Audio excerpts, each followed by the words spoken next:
The results surprised me very much. Without wanting to be arrogant, the fundamental problem is that patients come in, they're overwhelmed with this diagnosis of leukemia, and they tend to rely on the doctor to make the best treatment decision.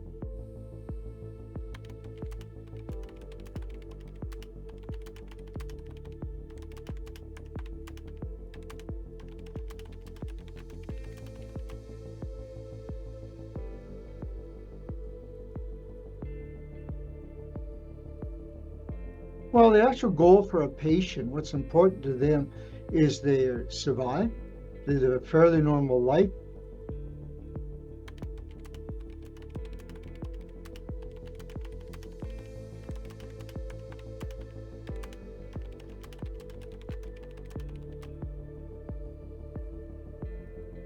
What I tend to do is give them written information about each drug, but actually make a pretty strong recommendation that I think this is the best drug for them.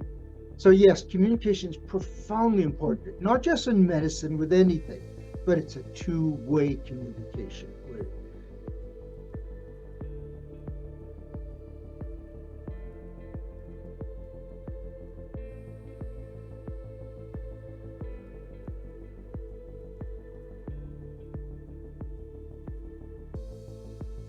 Saying the leukemia word's very scary to patients, so I relatively early in the conversation I say, I never remember whether it's the Latin root or some other Greek root. I say leuc means white, and anemia means blood. It just means excess white cells in the blood, and there are 100 different forms of leukemia.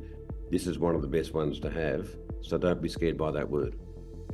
You may not be able to solve a problem such as the fatigue, but you can't even make an attempt if it's not communicated.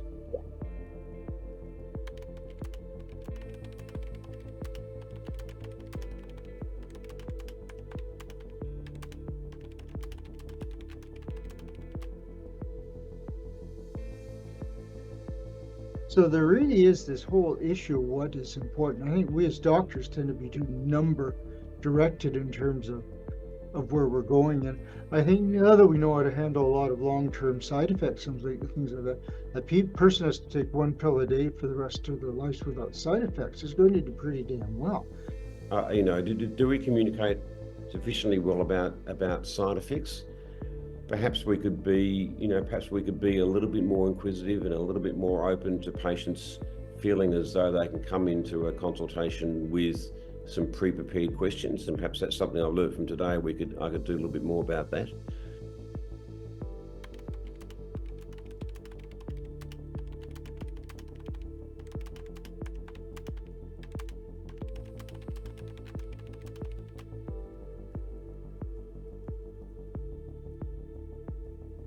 To improve the communications, I think the one thing that's missing, communications is a two-way street.